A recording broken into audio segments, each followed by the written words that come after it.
Meus irmãos, eu sempre analiso Elias o profeta, porque o profeta Elias, ele tem um ensinamento muito legal para a gente. Elias,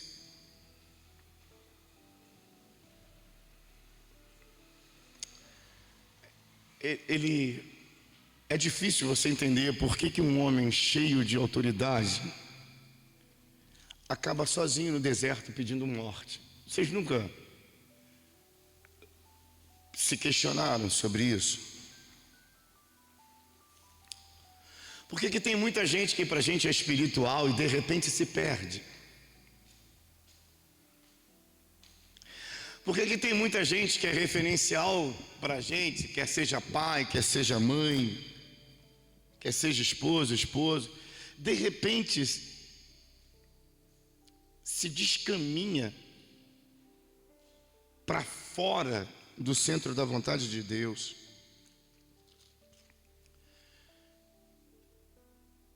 E hoje à tarde, quando eu pedi uma palavra ao Senhor,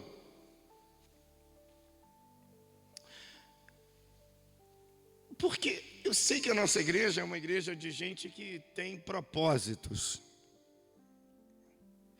E eu sei que quem gosta de ouvir a palavra que Deus tem me dado são pessoas que gostam de propósitos, que têm propósito na vida. Sabe por que o crente é vitorioso? É óbvio, né? Porque ele está sempre lutando. Não tem jeito. É muito óbvio isso. E algumas pessoas especiais, quando Jesus estava prestes a morrer, tem uma palavra lá muito interessante: fere o pastor e as ovelhas se dispersam. Você quer acabar com a graça de uma igreja? Fere o pastor, fere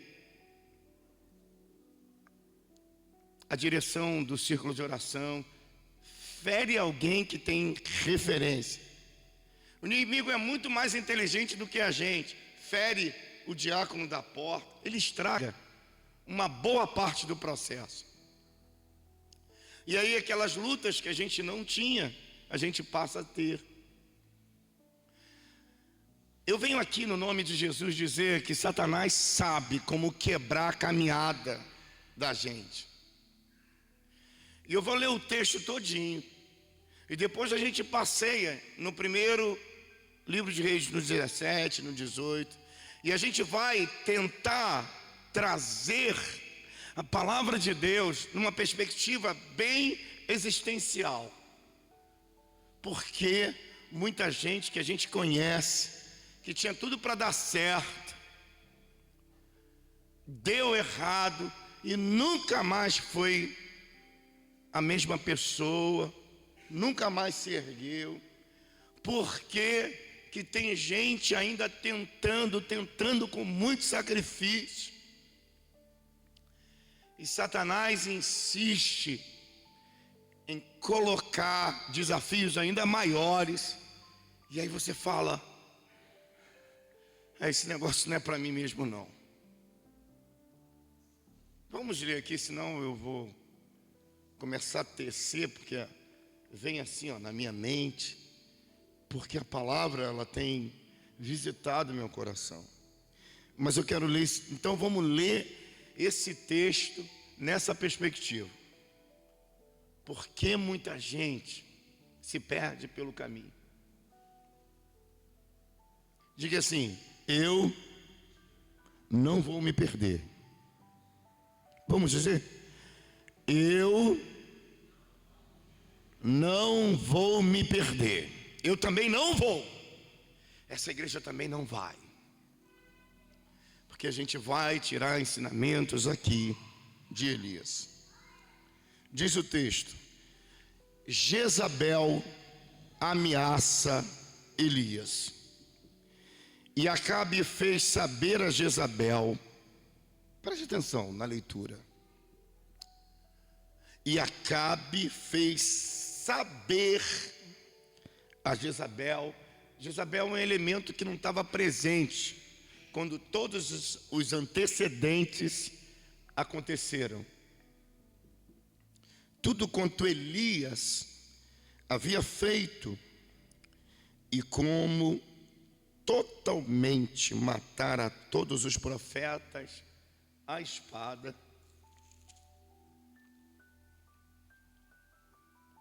Aí tem esse suspeitar da leitura. Então, Jezabel mandou um mensageiro a Elias a dizer-lhe: assim me façam os deuses e outro tanto, se de certo amanhã a estas horas não puser a tua vida como de um deles.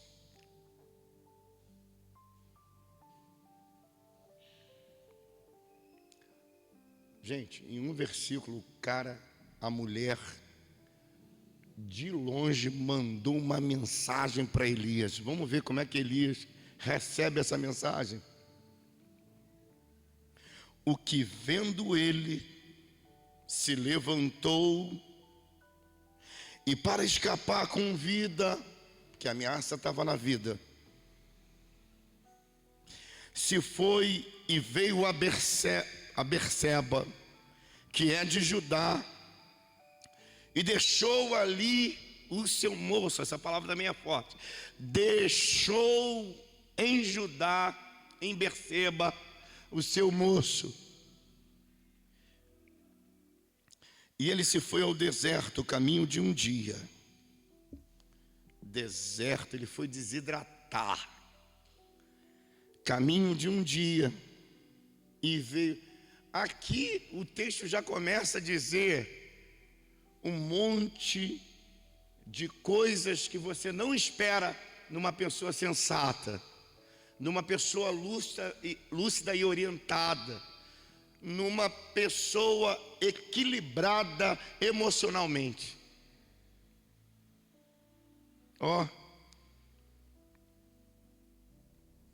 E para escapar com vida se foi. 4. E ele se foi ao deserto, caminho de um dia, e veio e se assentou debaixo de um zimbro, e pediu em seu ânimo, na sua alma, como a sua alma estava. A alma dele estava toda negativa, toda negativada, toda para baixo.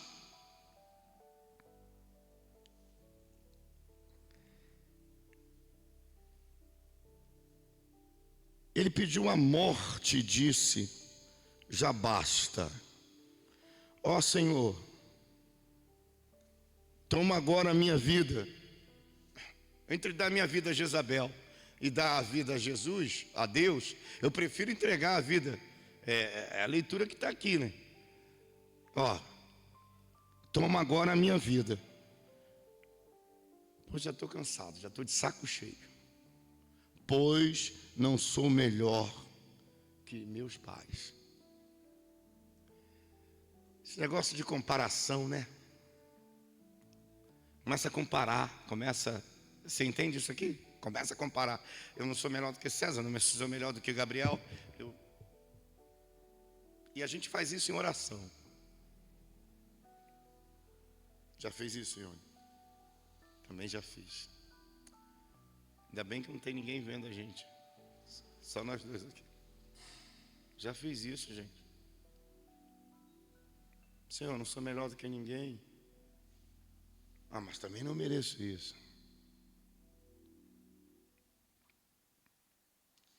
Não, isso é uma oração, gente, de confissão a Deus, é direto a Deus. O cara não está entregando a alma dele ao diabo.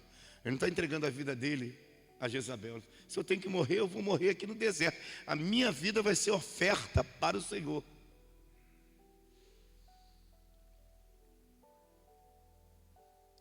E deitou, versículo 5, e dormiu debaixo de um zimbro. E eis que então o anjo o tocou-lhe e lhe disse: você me chamou?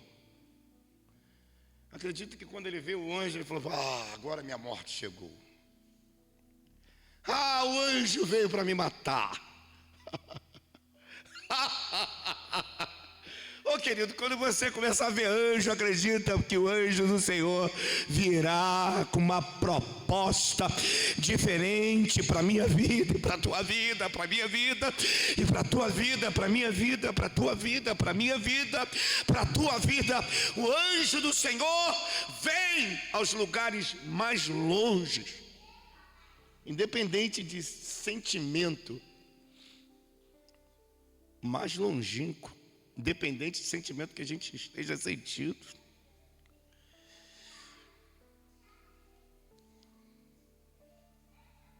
Aí o anjo disse para ele: levanta-te e come. E olhou, e eis que à sua cabeceira estava um pão cozido sobre as brasas e uma botija de água no deserto, hein, gente? E comeu e bebeu e tornou a deitar-se. Ele estava muito mal. Ele falou: estou vendo uma miragem aqui, parece que tem um anjo me incomodando. Gente, parece que tem aqui um assado em meio deserto. Eu vou comer, já que tudo aqui é miragem, eu vou comer o que está aqui. E eu já pedi, está tudo entregue mesmo, eu vou dormir. Ele virou para o outro lado e dormiu. E o anjo do Senhor tornou segunda vez e tocou e disse: levanta-te e come mais um pouco. Rapaz, quando Deus dá mesmo, eu queria te dizer isso, que o Deus da provisão, quando oferece para a gente proteção, dá proteção sobre medida, e às vezes a gente nem entende que é a proteção que vem da parte de Deus. Glória a Deus por isso. Ele oferece a gente não tem nem noção que é o Senhor que está nos oferecendo. Isso já acontece comigo, isso acontece também com vocês. Quando a gente vê, a gente fala: meu Deus, eu não tinha nem programado isso, e o Senhor me deu isso.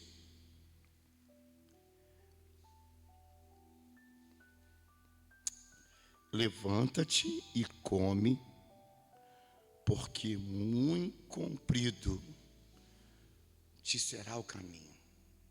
Aqui, é como se o anjo dissesse assim para ele: você veio para o deserto de Berseba,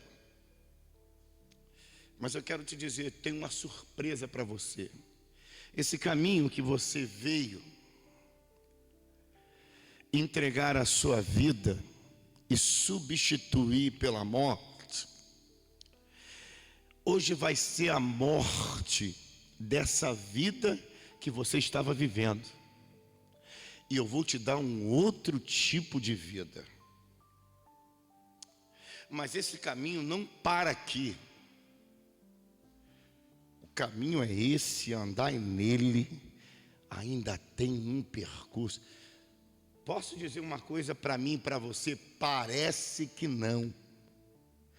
O caminho pode ser até no deserto, pode ser até que os nossos sentimentos estão para um final daqui a pouco, mas o anjo do Senhor vai fazer você compreender que esse caminho só é uma passagem para um lugar onde Deus já tem reservado para você, para Ele trazer a cura que você precisa. Às vezes passa por esse momento de solidão, às vezes passa por esse momento de vazio, de perda, mas é caminho de Deus, e no caminho de Deus a gente vai se encontrar com o próprio Deus. Quem pega essa palavra? No caminho que Deus traça para a gente, por mais absurdo que seja, é o caminho do processo que nos levará ao próprio Deus. Aí, levantou-se, ele obedece, tá? Ele obedece, sabe por que ele obedece? Porque aqui, rapaz, todos os recursos já acabaram. Aqui tudo já está perdido mesmo. Aqui não tem nada mais a se fazer. Aqui, para onde você correr vai dar errado. Então, se aparece uma oportunidade da palavra de Deus, ele diz: come, anda e vai no caminho. Meus irmãos, o que Deus quer dizer para a gente nessa noite é o seguinte: que quando todas as portas estiverem fechadas, são essas portas fechadas que vão ser abertas para Deus fazer aquilo que Ele já colocou no teu coração. Você não está enganado. Eu não estou enganado sobre essa palavra aqui.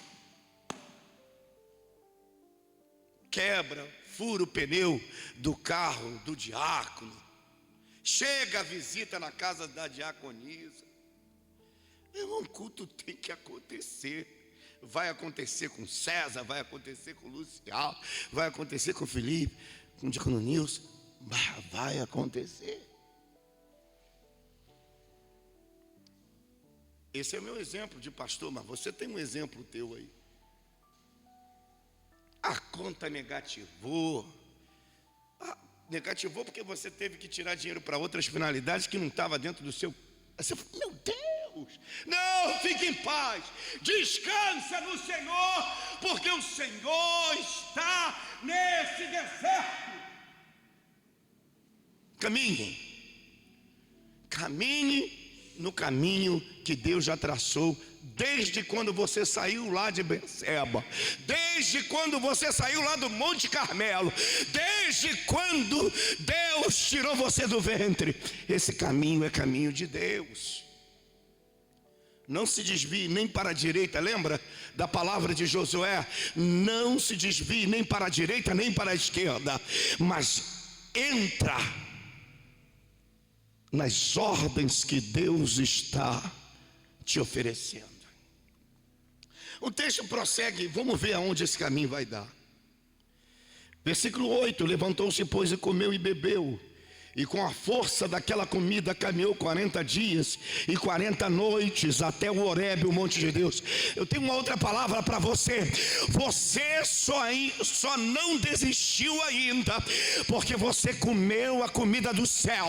O eu te esforço, o eu te ajudo, o eu sou na tua vida é que tem feito você resistir. E tem uma palavra de Deus: resistir o diabo e ele fugirá de vós.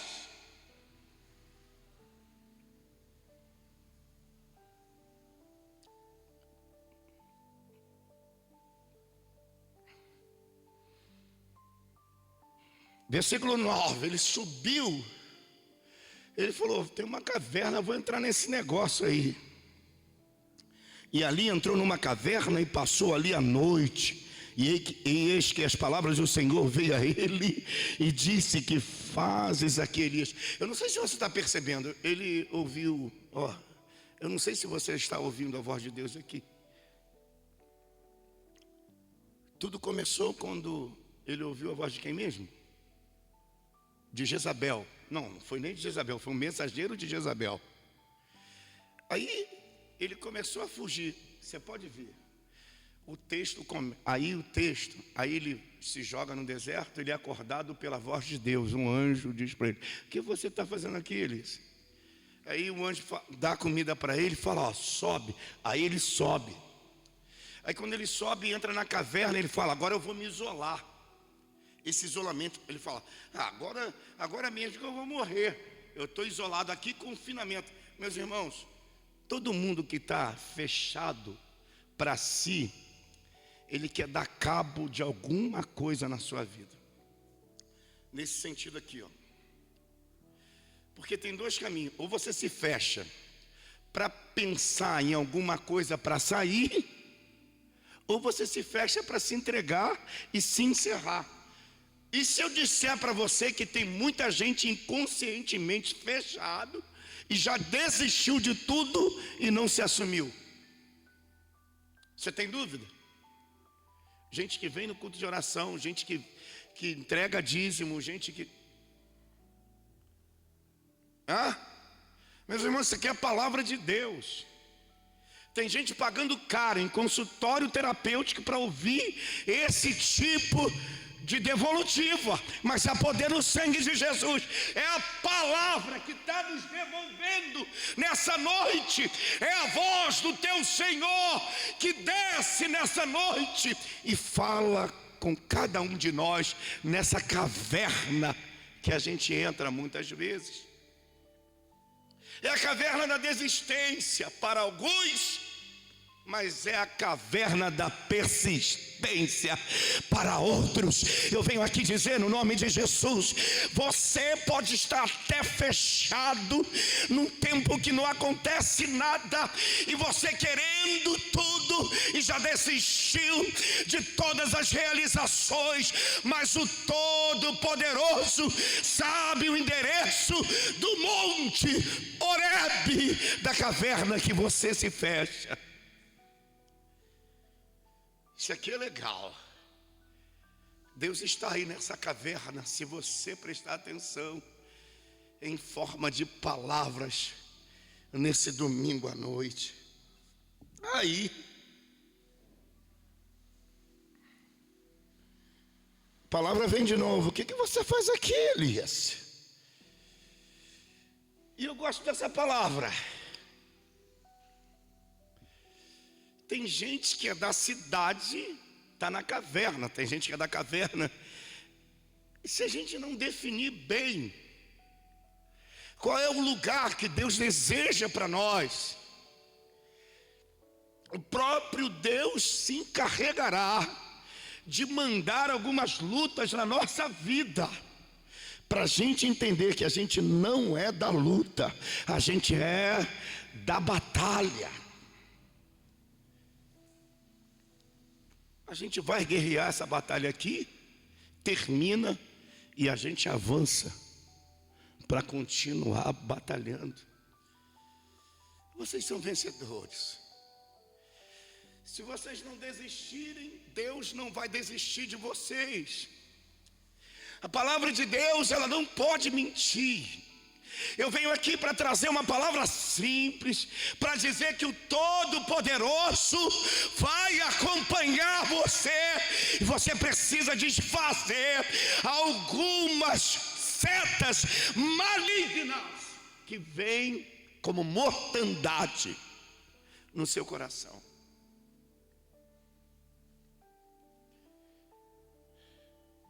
Palavrinha sem vergonha de Jezabel no coração de Elias.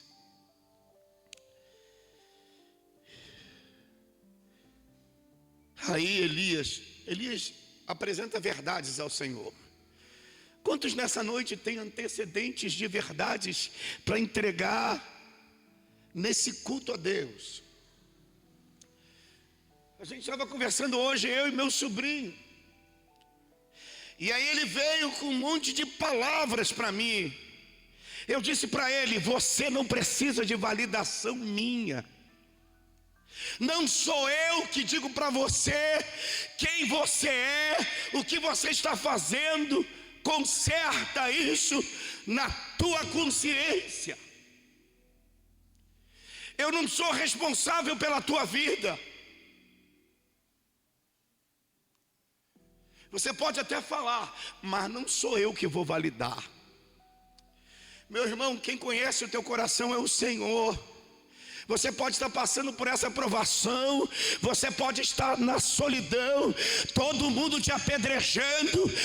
Os amigos de Jó vieram e tiraram casquinha no pior de Jó, apontaram o dedo na cara de Jó. Coitado de Jó, gente. Mas aqui Elias está sozinho na caverna. Aqui, por opção, ele pega quem deveria acompanhá-lo e ele entrega a sua família. Olha, até aqui eu protegi, mas eu não tenho nem proteção para mim. E aí ele vai versículo 10. Gente, qual é o teu currículo nessa noite? Que história você tem para apresentar a Deus? Quando Davi foi matar o gigante, é semelhante esse texto aqui. Um monte de vozes já tinham falado, inclusive Golias, que Golias ia ser vencedor daquela luta ali. Quando veio Davi ao arraial, ele saiu. Ele disse: ei, calma aí, esse cara não vai fazer isso não. Quando ele se apresentou, porque afunila. Uma coisa é você estar no meio da multidão e ouvir um monte de conversa fiada. Agora outra coisa é você entrar na câmara do rei, nos aposentos do rei, e dizer para o rei: ei, fica tranquilo. Um garoto de 18 anos. Um garoto de 18 anos. Nem começou a vida adulta ainda. Aí alguém, Saul olha para ele e fala: você não pode vencer o gigante, você é muito jovem. E Golias já é um homem preparado para a guerra. Olha, eu venho aqui te ensinar uma coisa. Você pode até estar na caverna, mas você está na caverna que Deus mandou você ir. Você está no Monte Horebe, o monte que Deus responde, que sai fogo. Todos nós que somos profetas, profetisas, servos do Deus Altíssimo. Olha, a gente precisa ter essa convicção que a gente tem um lugar seguro em Deus. E lá o Senhor vai falar. Ele vai falar mesmo.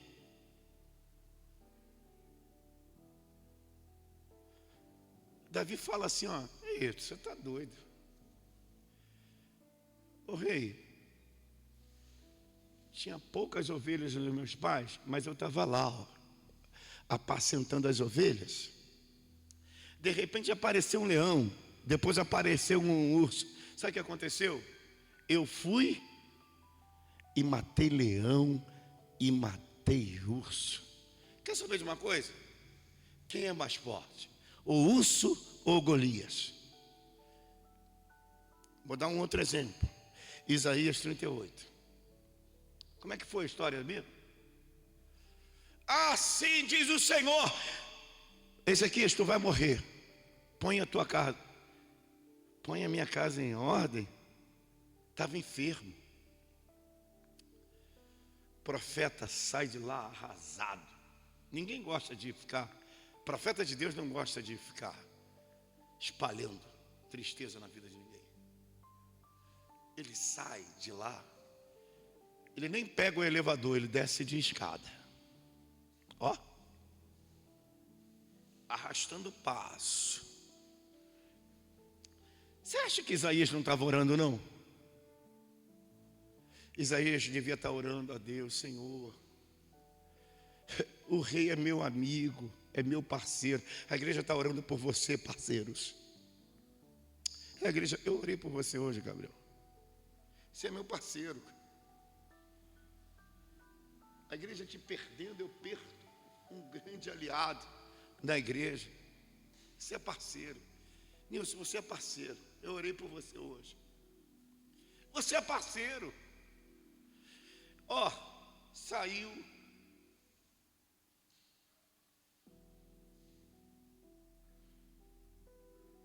Ezequias entra com a parte dele: Senhor, Senhor, eu. Os teus antecedentes é que vão definir nas horas sombrias entre você, Deus, e as Jezabéis que a vida te apresentar. Ó, todos vocês que estão assentados aqui, eu posso dizer, vocês já têm oração desse tipo para fazer ao Senhor. Ezequias não ora porque foi Israel, ele não bota a culpa em ninguém. Ele fala: eu fiz, eu dei, eu te servi. Quando eu tive a oportunidade de abandonar, eu não abandonei. Quando eu tive oportunidade de negar ao Senhor, eu não neguei. Na mesma hora veio a palavra do céu e disse: ei, volta lá. Isaías, volta lá, porque eu ouvi a oração de Ezequias. Ouvi. Esse texto é muito bonito, Gabriel, capítulo 38. Eu ouvi a tua oração e ouvi as tuas lágrimas, um negócio assim. Ouvi as tuas dores. Tu sabe o que é isso? Você vai, diz assim, diz assim, ouvi a tua oração e vi as tuas lágrimas. Olha que resposta de Deus. O que são as nossas lágrimas? Pedro, quando negou a Jesus, ele chorou. As nossas lágrimas, meus irmãos, dizem muito, não daquilo que a gente está. Eu não sei se vocês entendem isso dessa forma. As nossas lágrimas são as histórias que a gente já viveu, sabia? Um filho foi atropelado e está mal no CTI. Por que você chora? Você não está chorando porque ele foi atropelado ali.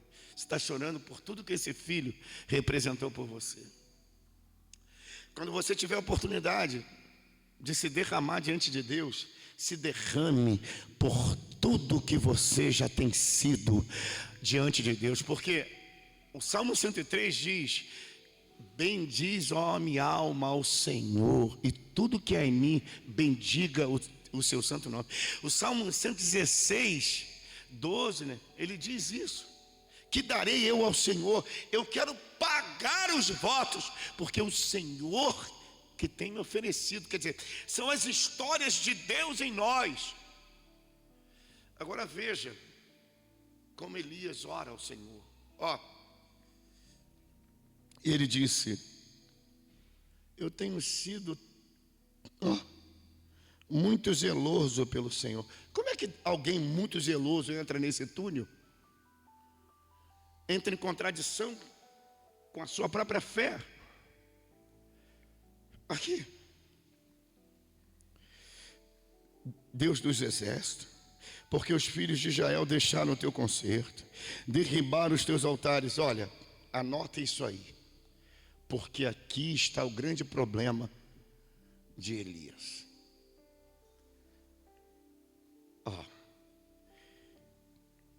E eis que passava o Senhor. Aí, ele diz assim: derribaram os teus altares e mataram os teus profetas na espada, e eu fiquei só. E buscam a minha vida para me tirarem.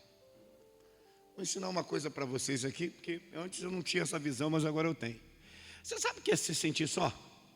É quando você assume problema que não é teu. Essa pergunta dele: o que fazes tu aqui? Fala, você está posicionado em lugar que não é teu.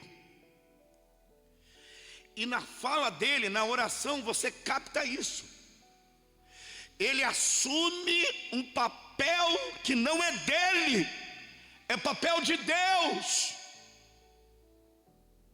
Meus irmãos, não tome o lugar de Deus. Não tome o lugar do seu filho, não tome o lugar da sua igreja, não tome o lugar do seu pastor, não tome, pastor, o lugar da membresia. Cada um vai prestar conta das suas ações, e você vai prestar conta de só as suas ações.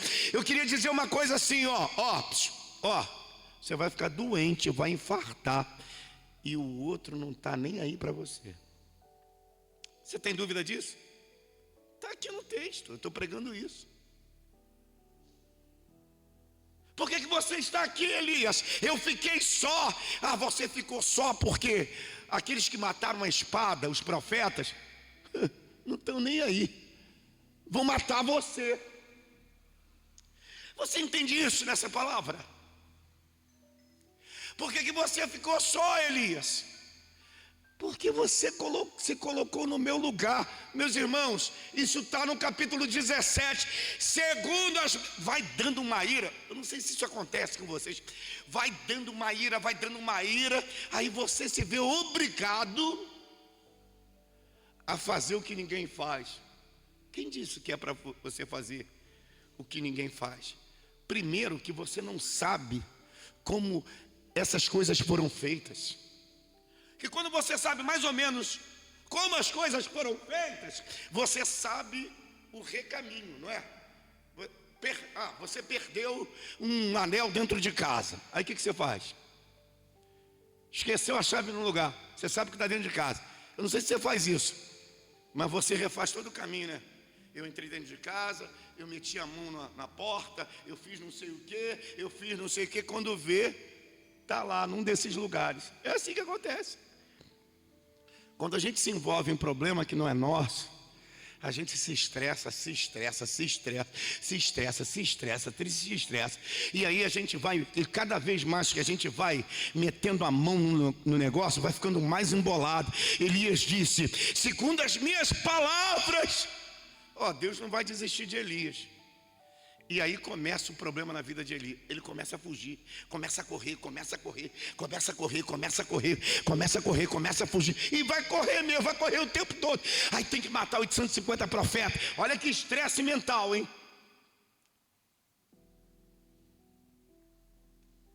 Aí começa a fazer a coisa do jeito dele.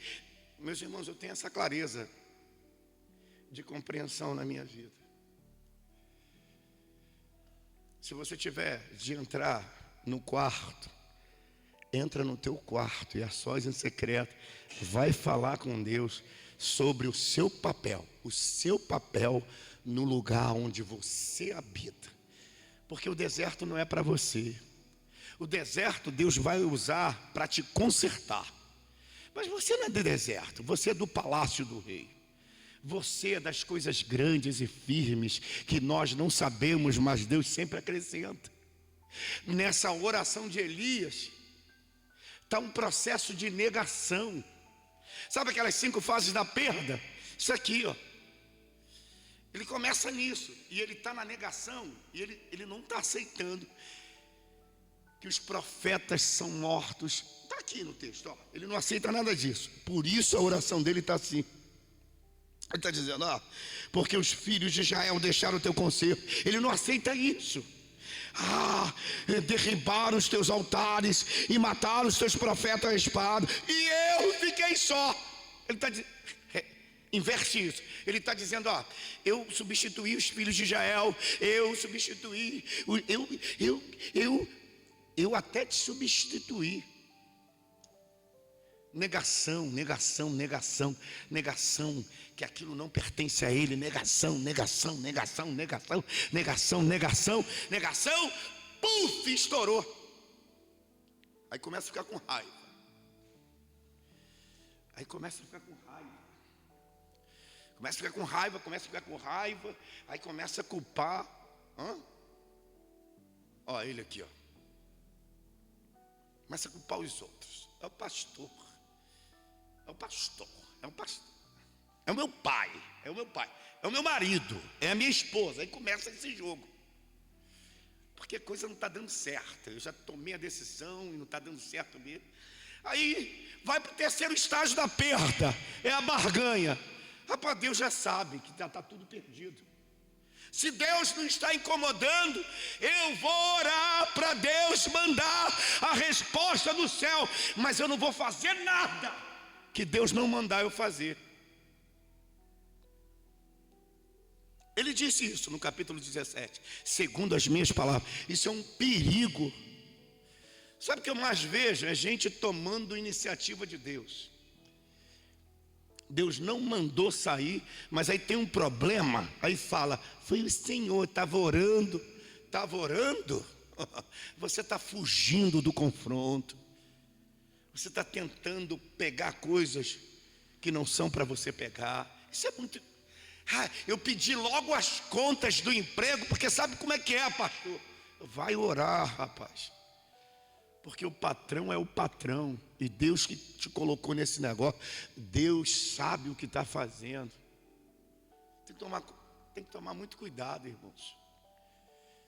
Aí o cara, aí começa a barganhar. Aí se não me dá isso, eu não te dou isso. Se não me dá isso, eu não te dou isso. Aí fica essa briga do capítulo 18. Obadias, lembra? perseguindo ele, eu vou aparecer, aí não vou aparecer, eu vou aparecer, fica barganhando o tempo todo, porque já perdeu o controle. E aí um monte de coisas, Deus vai falar assim, você vai até fazer, você tomou a minha frente, você é um homem de Deus, mas eu vou te curar. E Deus cura. Sabiam disso? Porque Deus tem misericórdia da gente. Deus tem misericórdia da gente, irmãos. Existem algumas coisas na gente chamado gatilho. Todo mundo tem um ponto fraco. Todo mundo tem ponto cego. Todo mundo é sensível a alguma coisa. O tempo não pode virar porque todo mundo fica? Nem todo mundo, algumas pessoas. É um gatilho que o corpo, que desperta no corpo essa baixa imunidade. Esses gatilhos estão presentes no nosso comportamento. Te pega naquele dia. Porque Elias está ali com sangue quente, cheio de adrenalina, mata, mas o diabo sabe a fraqueza de todo mundo. E uma palavrinha de Jezabel desconcerta todo Elias, está no início do texto. Desencadeia aquele homem poderoso que mata os profetas, que cai fogo do céu. Eu venho aqui para te dizer que você está protegido pela palavra que nessa noite é ensinada. Guarda o teu coração, guarda. Deixa só Jesus nele aí. Se você tiver de entregar a tua vida, entregue a Deus. Mas você não precisa colocar a sua vida em risco. É isso que o texto está dizendo. Sua vida emocional, sua vida espiritual, você não precisa fazer coisas que Deus não te autorizou a fazer. Barganha. E aí ele entra na quarta fase. Sabe qual é a quarta fase? Depressão pura. Ele se deprime, se desencanta, nada vale mais a pena para ele. E aí é esse texto aqui do 19. Ele está todo entregue. Ele está todo entregue. Ele fala, não tem mais nada que eu possa fazer. Jezabel vai me matar, mas se Jezabel me matar, antes que Jezabel me mate, eu entrego para o Senhor. E aí, gente, ele é levado. Olha, a depressão tem dois estágios. Ou ela te leva, ele é aquela passagem que te leva para baixo e te arrebenta. Ou ela é uma passagem que faz você mudar a sua vida. Você consegue um tratamento e aí você consegue sair. Mas você sabe quantos anos? Você trabalha com um monte de gente em depressão e nem sabe. E aí quando você aceita que é a última fase, aí fica legal. Só que nessa fase, você fica totalmente entregue. Você fala, se chover tá legal, se não chover também tá legal. Eu vou para a casa do Senhor, porque eu só sei fazer isso. Eu vou lá operar a mesa de som para o meu pastor, eu só sei fazer isso. É melhor fazer isso do que não fazer nada. E é nessa hora, quando a gente entrega ao Senhor, é o 37,5, não é? Entrega teu caminho ao Senhor, confia. É isso, é tirar a tua vida, entrar no avião para Portugal. 12 horas? 9 horas? 9? Você nunca viu o piloto, entra lá e entrega a tua vida lá na mão do piloto. Você nunca viu o piloto, é a tua vida que está lá. Nessa fase de aceitação é assim que a gente faz, totalmente consciente.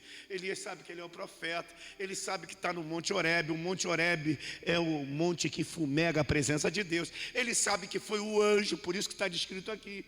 Ele vai, meu irmão. Ele fala, aí nada para, porque ele já está entregue na mão de Deus mesmo, e ele está no vento. Deus tem uma palavra para você aqui. Ele está dizendo, volta para a tua vida. Meus irmãos, esse é o maior sinal de Deus, é quando Ele cura a gente por total. Mas Ele só vai curar a gente quando a gente decidir dizer que a gente está enfermo. E aí, olha só como é que o texto termina. Deus vai desfazer todo o preconhecimento que Elias tinha. Sai para fora e põe-te neste monte, perante a face do Senhor. E eis que passava o Senhor com também um grande e forte vento que fendia os montes, quebrava as penhas diante da face do Senhor, porém o Senhor não estava no vento. Depois do vento um terremoto, também o Senhor não estava no terremoto. E depois do terremoto um fogo, porém também o Senhor não estava no fogo. E depois do fogo uma voz mansa e delicada. Sabe como que Deus, como cada um aqui conhece Deus de uma forma, vocês sabem disso, né? Elias só conhecia aquele Deus que trovejava. Esse Deus aqui da brisa, ele vai conhecer no momento de aceitação. Só por uma... Porque ele é o cara do fogo, né? Fogo, desce fogo do céu. Se eu sou homem de... Ele está esperando Deus. Deus não vai aparecer do jeito que você pintou ele. Não vai mesmo. Não vai. Eu tenho consciência disso. E eu sempre oro a Deus, Senhor, se eu ainda não compreendi, me ensina. Aí, ó. O Senhor não estava no terremoto, não estava no fogo, versículo. E aí tem uma voz mansa e delicada. Sucedeu que, ouvindo ele a Elias, envolveu o seu rosto na sua capa, saiu para fora e pôs-se à entrada da caverna. E eis que veio a ele uma voz que dizia: que fazes aqui, Elias? Ele vai dizer a mesma coisa. Versículo 16, versículo 15. Tem um processo em psicologia legal. Repetição, recordação, repetição, elaboração. Quando uma coisa insistir, repetir na tua vida, você está vendo isso aqui? Pela segunda vez, ele vai orar as mesmas palavras. Eu prego isso aqui num outro culto. Capítulo 18 de Lucas. Orar sempre pelas mesmas coisas, até que o Senhor te responda. É aquela velhinha lá, a viúva. A oração do juiz: resolve a minha causa, resolve a minha causa. Você precisa repetir o processo quantas vezes for e aceitar isso, tá? Até que haja uma elaboração. Aqui, é bem prático, meu empresário predileto. É bem prático. Por que eu quebrei? Por que eu quebrei? Por que eu ainda não acertei? Mas fazer isso consciente. Vou abrir o mesmo negócio. E cada vez que você vai errando menos. Porque nós somos inteligentes, gente. A gente tem que acreditar nessa capacidade. Esse processo, repetir, recordar e elaborar. Repetir, recordar e elaborar. É um texto de 1915, se não me falha a memória. Mas isso está na palavra o tempo todo. Elias ora 2 vezes, a pergunta aparece 2 vezes: o que fazes tu aqui? Enquanto Deus não mudar a nossa fala, a pergunta dele vai ser a mesma. E a gente tem que vomitar isso, jogar isso para fora. Entenderam? E aí Deus assume o controle. É muito bom quando Deus assume o controle da nossa vida. Eu vou terminar aqui, versículo 13, versículo 14, versículo 15. E o Senhor lhe disse: vai. Você tem coragem de voltar? Vai e volta. Vai e volta. Vai lá. Volta para o lugar onde você saiu, onde você começou, onde você caiu. E é você que vai fazer o processo sozinho. Olha que legal. Olha que palavra de cura. Eu quero te dizer, não encerra na tua vida, pastor Daniel Mendes, aquilo que Deus não encerrou. Coloca o teu nome aí.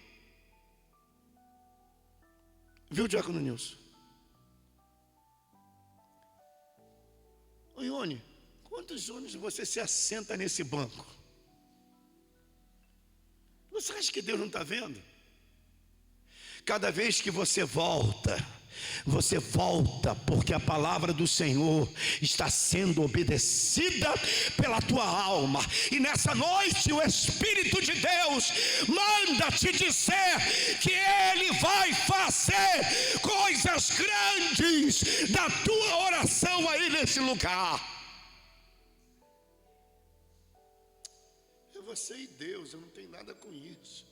É um problema seu, eu que não vou me apossar da palavra de Deus. Vai e volta para o mesmo lugar. Vai sem medo, vai curado, vai consciente. Aqui, vai e volta pelo teu caminho para o deserto de Damasco. Vem e unge Azael rei sobre a Síria. Assume a tua função de profeta, unge reis. Eu sou contigo. Eu quero que você fique em pé. Eu quero que você saia daqui com essa palavra. O Senhor, na aceitação, vai ficar mais fácil para Ele mandar a bênção dEle para a tua vida. Na aceitação, vai ficar mais fácil para o Senhor fazer o que precisa ser feito. Na aceitação, vai ficar mais fácil para o Senhor sanar todas as dúvidas que ocorreu lá atrás. Meus irmãos, é no altar que a gente joga tudo. É no altar. Vamos orar.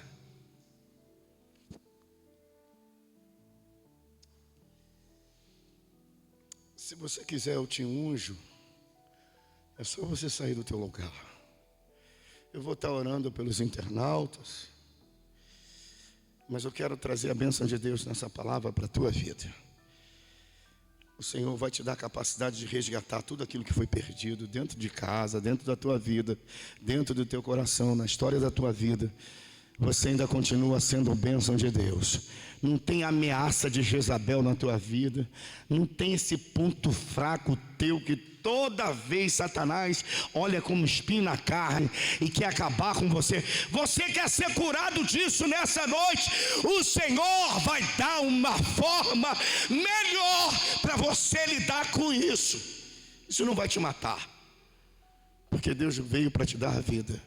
Você sai do teu lugar, eu oro aqui e desço para te ungir. Pai, eu venho aqui no nome de Jesus orar e te agradecer por essa palavra que veio ao meu coração.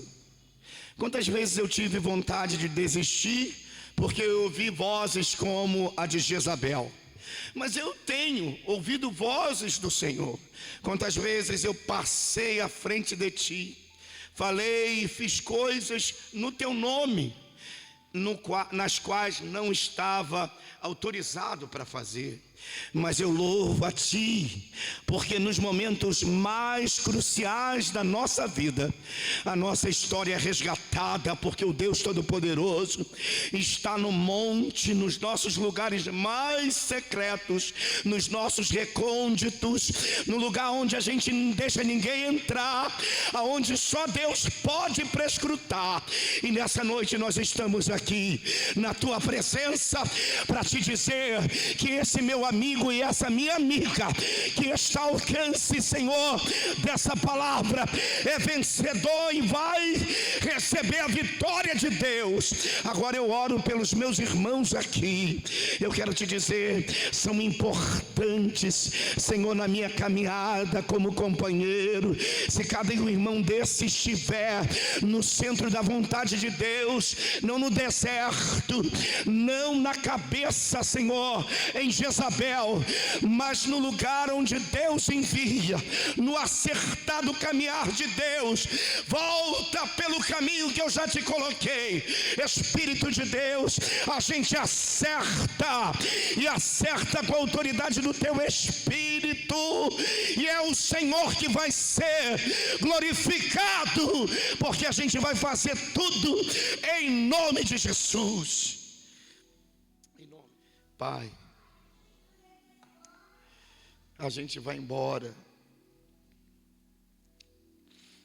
e a gente quer a tua proteção essa semana. Fica conosco.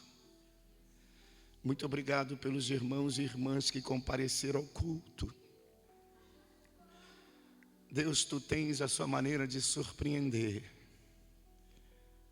Fale conosco todos os dias. Confirme em nós a tua obra, confirma, para que os nossos olhos vejam o fim de Jezabel e Acabe. Alabanchou que nebia sarabacaias,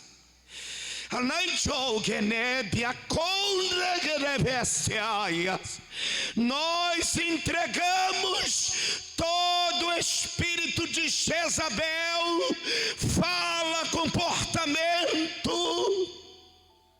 nas tuas mãos. A honra é tua, poder é seu.